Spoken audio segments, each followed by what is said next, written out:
On a clear day in early April, a fisherman was getting ready for his day when he saw something strange floating in the water near him. It glinted in the sunlight, and that's when he realized it was glass.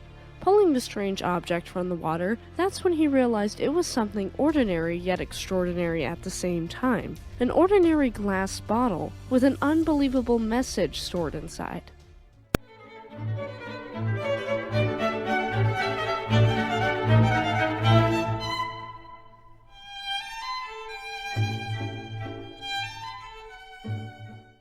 Welcome to Shipwreck Sunday, where we investigate disasters at sea and the impact that they have on the world today. My name is Eleanor.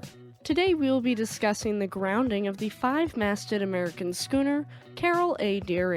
This story has conspiracy theories, messages in bottles, and a bizarre tale that you don't want to miss. Quick disclaimer for our younger audience before we dive in. This story does include details of a maritime disaster resulting in the loss of a vessel, conspiracies, communism, and death that may be disturbing to some audiences. Viewer discretion is advised for those under the age of 13. Please keep in mind that I'm not a mariner or expert in the field of maritime history, but I've done my research. Okay everyone, let's get into it. We don't have a ton of information on what the Carroll A. was doing before her fateful final voyage. However, we do know when she was built and who owned her. She was built in Bath, Maine, in the United States in 1919 by the G.G. Deering Company yards to be used as a commercial sailing vessel. The owner of G.G. Deering Company actually named the ship after his son, and she was one of the last large commercial sailing ships to be built. She was built for carrying cargo, and she'd have a very short service history before her final voyage, lasting only 1 year. She was laid down in 1918, being launched on April 4th, 1919, and completed later that year. Before we get into her final voyage, let's look at her specs. Let's get something straight first. We're going to be talking about the ship's tonnage, so what she weighs essentially, and then tons burthen. Tons burthen is a volumetric measurement of cubic capacity that's not commonly used anymore. It estimated the tonnage of a ship based upon the length and maximum beam. So, for her tonnage, she weighed in at 1,879 tons, and for tons burthen, she displaced 3,500 tons. Since this is an American vessel, that's imperial tons, not metric tons. As for her other specs, she was 255 feet long and had a beam of 44 feet wide. In metric measurements, that's a length of 77.7 meters long and a beam of 13.41 meters wide. She was a sailing ship, being driven by the wind in her sails strung up on 5 masts. She had 2 boats for evacuation and could carry a complement of 11 sailors. She was a gorgeous ship, with her hull painted a bright white with a red keel and matching white sails. This ship is considered a ghost ship later on, so the white paint scheme is fitting. If you'd like to hear a story about another ghost ship, check out our bonus episode on the Mary Celeste, a ship whose crew vanished. Alright folks, it's time to get into the final voyage of the Carroll A. Deering. But before we do that, if you're enjoying this video, let me know down in the comments section below. Don't forget to give this video a like and subscribe to our channel for more stories like this. If you're on an audio-only format like Spotify, Samsung Podcasts, Amazon Music, or another podcast service, make sure to subscribe for more episodes and leave us a 5-star review, since it does help us reach more listeners like you. Okay, back to the mysterious final voyage of the Carroll A. Deering. She began a voyage from Puerto Rico on July 19, 1920, arriving in Newport News, Virginia to pick up a cargo of coal to be delivered at Rio de Janeiro, Brazil. She was crewed well, being captained by a hero of World War I who'd been cited for bravery under fire for saving the entirety of his crew on another Deering-built 5-masted schooner, the Dorothy B. Barrett, which was sunk by the German submarine U-117 off Cape May, New Jersey in 1918. And this was Captain William H. Merritt. His son, Sewell, was his first mate, and they had a 10-man crew made up almost entirely of Scandinavians, mostly Danes. Over a month later, on August 26, 1920, Carroll A. Deering cleared the Virginia Capes heading for Rio de Janeiro. However, Captain Merritt soon became seriously ill, and the ship had to turn back and head into port in Lewes, Delaware, to drop him and his son off. Captain Willis B. Wormel, a retired 66-year-old veteran sea captain, was recruited by the Deering Company to replace Merritt on this voyage, with his new first mate, Charles B. McClellan, being hired on as well. Now that we have our crew straightened out, we can continue our final voyage. After these crew changes, they set sail for Brazil on September 8, 1920, arriving safely and delivering their cargo without a problem. So far, it looks like it will be a routine trip. Captain Wormel gave his crew leave and met with a man known only as Captain Goodwin, an old friend of Wormel's who'd captained a different cargo vessel and was also docked in Rio de Janeiro. Wormel complained about his crew and spoke poorly of them with his old buddy, though he did claim he trusted one man, the engineer, Herbert Bates, and Goodwin knew him as well, so the men could agree on this one crew member. If this isn't bad enough, just you wait. The smack talk continues.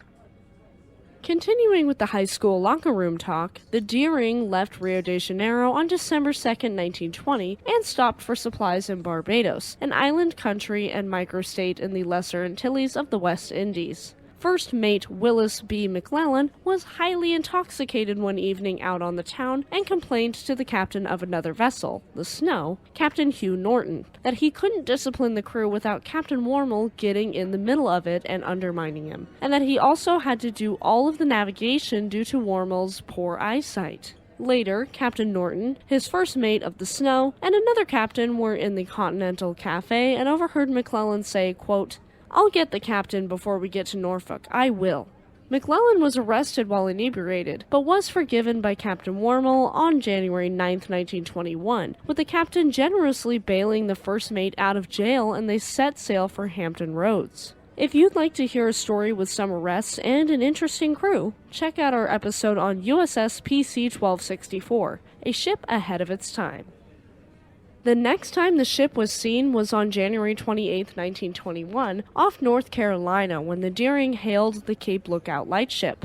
Captain Jacobson, the lightship's keeper, reported a tall, thin man with reddish hair and a foreign accent talking through a megaphone, and this man reported that the ship had lost her anchors in a storm off Cape Fear, a coastal plain and tidewater region of North Carolina centered about the city of Wilmington. The man asked that Captain Jacobson of the lightship alert the owners of G.G. Deering Company, and Jacobson did take note of this, to his credit, but unfortunately his radio was out, so he couldn't report in to G.G. Deering Company. He also noticed a bit of a taboo, which was that the crew were loitering on the quarterdeck, which was typically not allowed. The next day in the afternoon, the crew of a different ship in the area spotted the Carroll A. Deering sailing directly toward the Diamond Shoals, an infamous always shifting cluster of shallow underwater sandbars that extend 8 miles or 13 kilometers out from Cape Hatteras, North Carolina. Curiously, there was no one on deck of the Deering, and so the other ship didn't hail them, assuming they'd spot the Diamond Shoals lightship or the Cape Hatteras lighthouse and change course so they wouldn't crash right into the shoals.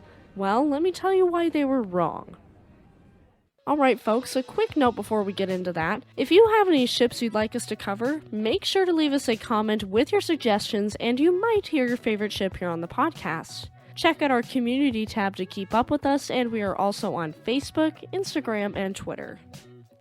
Between the 29th, when she was last sighted, and the 31st, when she was discovered, we have no idea what Carroll A. Deering and her crew were up to. What we do know is that she was sighted at dawn by surfman C.P. Brady on January 31st, 1921. Brady was on lookout duty at the Coast Guard station at Cape Hatteras that morning, and he spotted the ship hard aground with all sails set on the outer edge of Diamond Shoals. There's a reason these shoals have the nickname of Graveyard of the Atlantic, and it's because the shoals are responsible for up to 600 shipwrecks along the Hatteras Island and Outer Banks shorelines. Due to bad weather in the area on top of the dangerous nature of the shifty shoals, rescue vessels were unable to reach Carroll A. Deering until February 4th when the ship was finally boarded. She'd been beaten severely by the surf over several days, and as soon as those on board looked around, they could tell she had been completely abandoned. But why? Well, her steering equipment had been damaged, the wheel was shattered, the binnacle box was caved in, and the rudder completely disengaged from its stock. Essentially, imagine a car with no brake pads or rotors, the steering column completely destroyed, the speedometer utterly useless, and the transmission utterly shot. You definitely wouldn't want to drive that vehicle, so it's understandable that the crew might abandon ship, but that is if these issues happened before the ship was beached. The ship's 2 lifeboats were gone, as well as the crew's personal items, the ship's log, and the ship's navigational equipment. In the Deering's galley were the remnants of food that were being prepared for the next day's meal, though it was left partially prepared. The Coast Guard cutter USRC Manning tried to salvage Carroll A. Deering, but it was impossible. She was finally declared a hazard to navigation, and she was blown to smithereens with dynamite on March 4, 1921, to keep her from posing a threat to other ships. Later on, a portion of her bow drifted ashore on Ocracoke Island, with wooden timbers from the wreck also washing up on Hatteras Island, and they were used by the locals to build homes. Next, we're going to get into the strange message in a bottle that was found, the investigation, and the strange theories that researchers have posed to explain the crew's abandonment of the vessel and her grounding. First, let's start with that pesky message in a bottle. If you want to hear about another disappearance with alleged messages in bottles, check out our episode on the lost White Star liner SS Neurotic.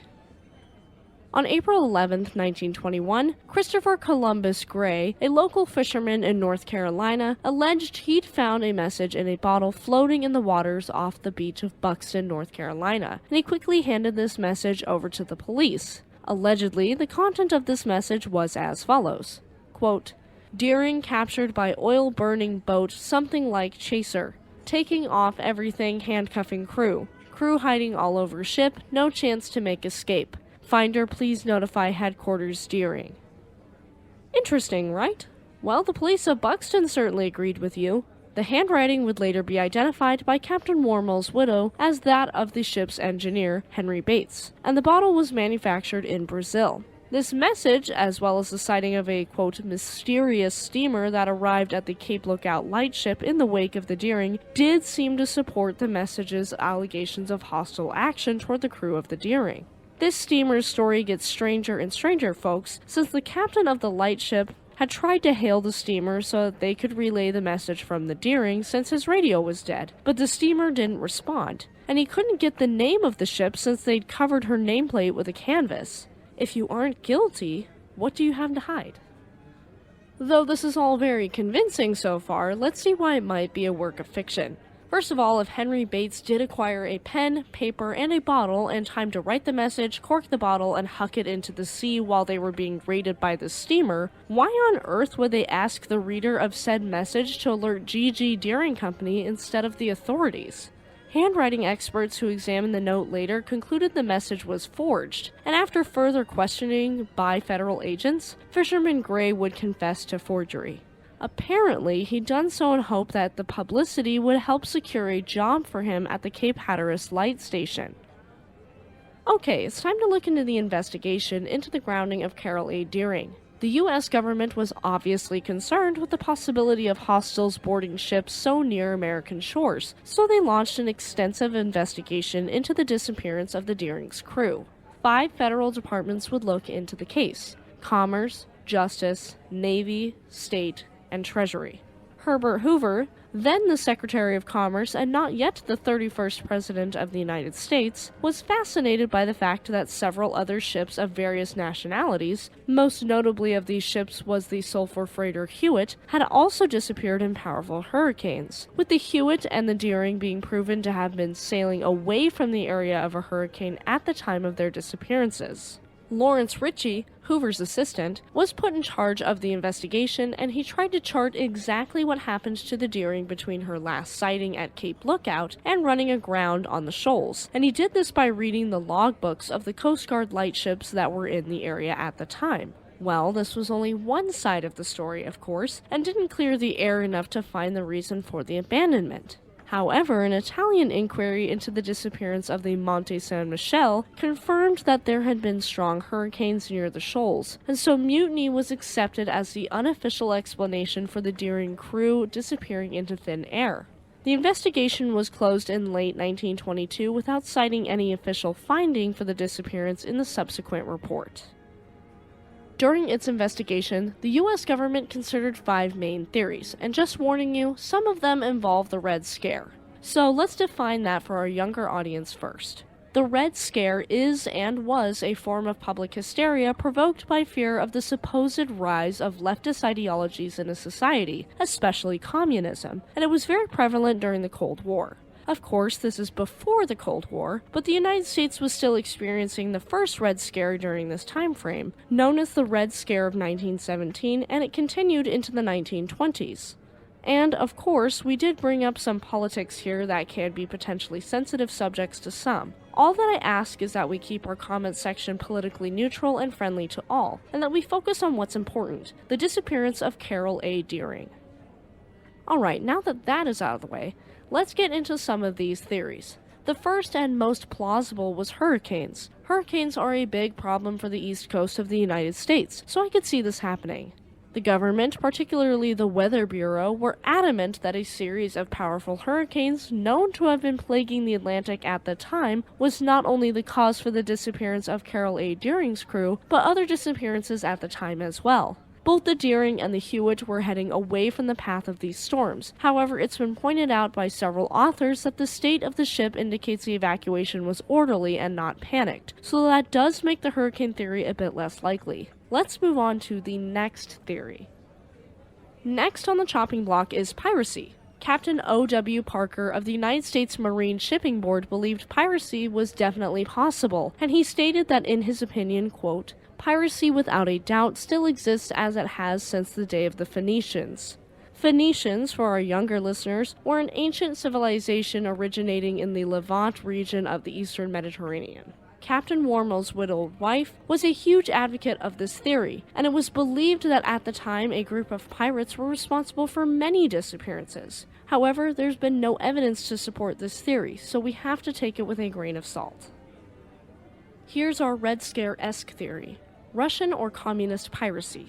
Officers allegedly found papers that called on members of the United Russian Workers' Party, which was a communist organization, to seize American ships and sail them to the USSR. And this was found during a police raid in the headquarters of the United Russian Workers' Party. Those in the United States government that took a hard stance against communism were staunchly supportive of this theory, but again, no hard evidence has turned up to support this. Anybody feel like drinking?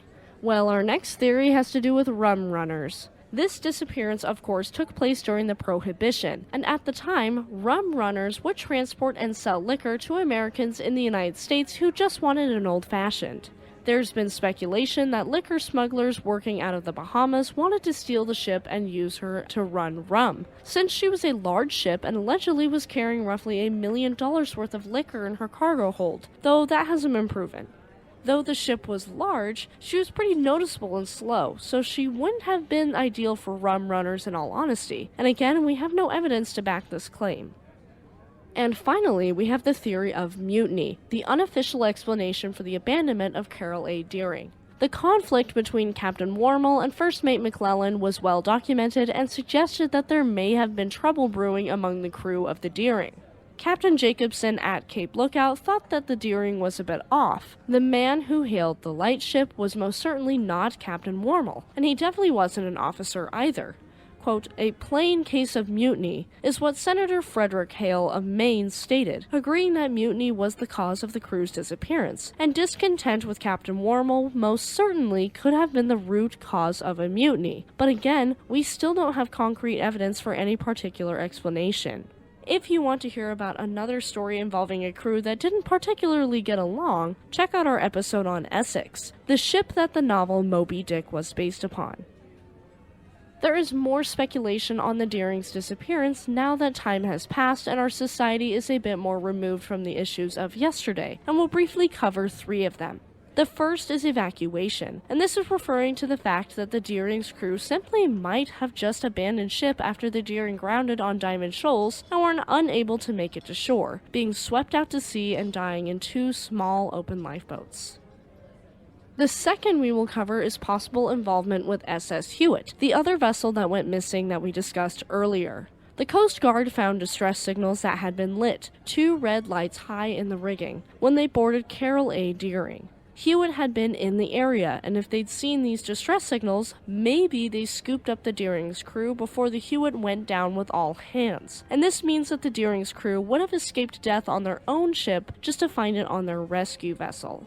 If you'd like a video on SS Hewitt, let me know in the comments section. The last explanation I'm going to share is perfect for Halloween, and that is the possibility that some paranormal or supernatural event occurred. Innumerable authors have been cited as saying the disappearance of Carroll A. Deering's crew was caused by supernatural phenomena, with one of those explanations being the Bermuda Triangle.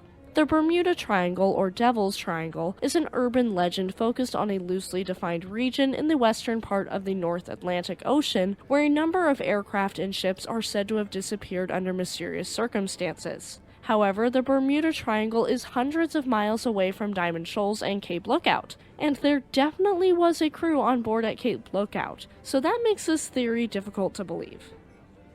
This episode couldn't be possible without our lovely patrons. Thank you all so much. If you'd like to support the channel and future episodes, go to patreon.com/shipwrecksunday to join. There's still no official explanation for the disappearance of the crew of Carroll A. Deering, and I don't know if we will ever have one. In September of 1955, the remaining hull of the ship was moved roughly 9 miles or 14 kilometers by Hurricane Ione, and this took this piece of the hull from Ocracoke Island to Hatteras. The ship's namesake, Carroll A. Deering, passed away in March of 1967 at the age of 84. May he rest in peace. As of April 2016, her capstan and bell were on display at the graveyard of the Atlantic Museum in Hatteras. This ship and her bizarre story continues to baffle curious armchair historians like myself, as well as paranormal and Bermuda Triangle hobbyists for generations, and she's gained a reputation as one of the truly great maritime mysteries, alongside ships like Mary Celeste. As for me, I don't know what to believe.